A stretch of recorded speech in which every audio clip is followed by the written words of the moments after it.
Il était une fois, dans un petit village appelé Silverval, niché au cœur d'une vallée verdoyante où les arbres s'entrelaçaient comme des gardiens protecteurs. La vie paisible de ce lieu était rythmée par les saisons, les récoltes et les rires des enfants qui jouaient dans les rues pavées. Au sein de cette communauté chaleureuse, vivait un jeune garçon du nom d'Ethan, aux yeux étincelants et au cœur plein de curiosité. Ethan était le fils de fermiers modestes, cultivant la terre avec amour et détermination. Son quotidien était marqué par le travail dur et honnête de ses parents, mais son esprit était constamment en quête d'aventure et de découverte. Un jour, alors qu'il se promenait dans la forêt qui bordait le village, il découvrit une clairière mystérieuse où se dressait une ancienne bibliothèque, presque cachée par la végétation.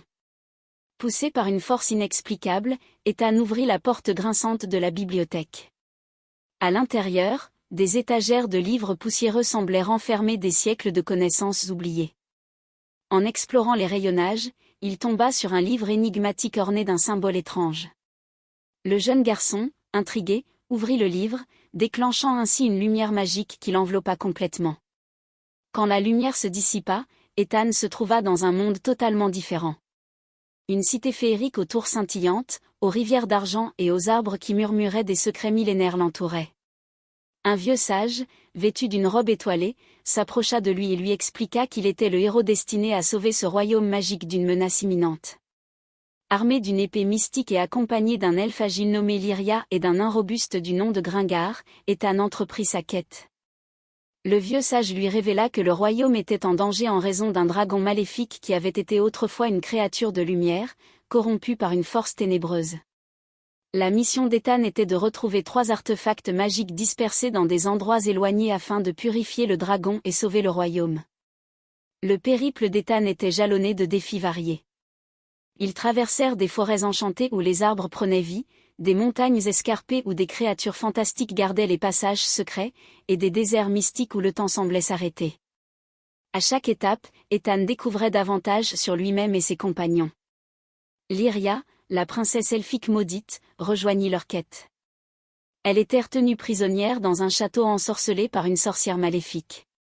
Ethan, Gringar et Lyria firent preuve de ruse et de courage pour déjouer les pièges du château et libérer la princesse. En gratitude, Lyria devint une alliée précieuse, utilisant son arc magique pour éliminer les ennemis sur leur chemin. Au cours de leur voyage, le groupe rencontra également un mystérieux sorcier du nom d'Arion. Ce sage leur enseigna l'art de la magie, révélant à Ethan des pouvoirs enfouis en lui.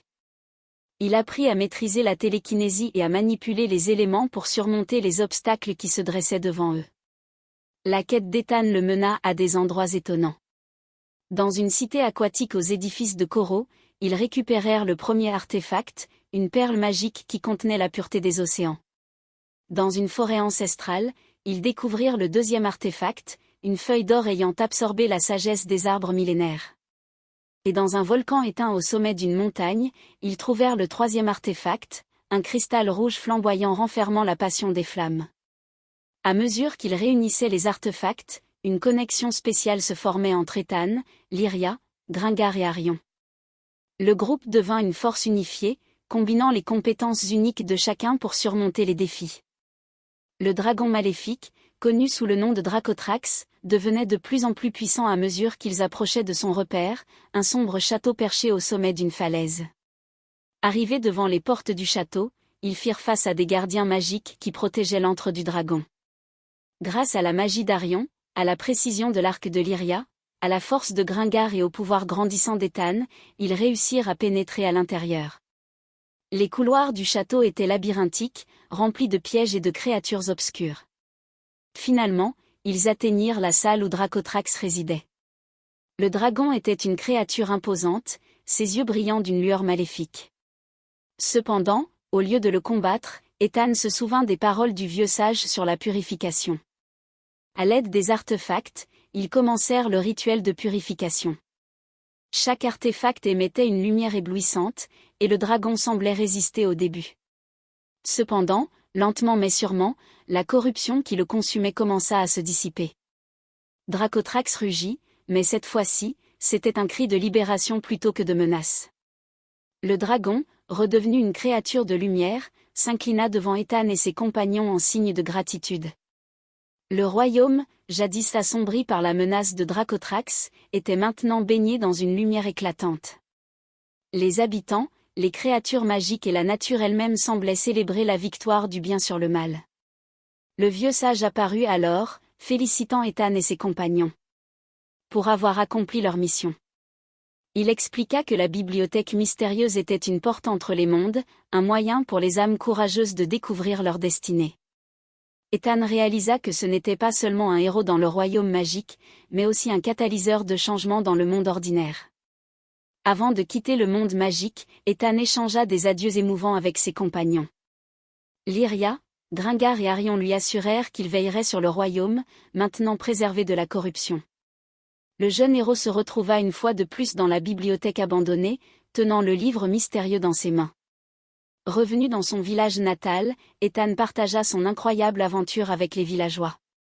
Bien que certains doutaient de la véracité de son récit, beaucoup ressentirent la magie de ses paroles et furent inspirés par l'idée que chacun pouvait être le héros de sa propre histoire. Ethan vécut le reste de sa vie dans le village, mais il n'était plus le même. Sa quête extraordinaire lui avait apporté la sagesse, la compassion et la confiance en soi. Il devint un leader respecté, guidant le village vers une ère de prospérité et d'harmonie. Le livre mystérieux resta dans la bibliothèque, attendant le prochain individu destiné à être transporté dans un monde magique.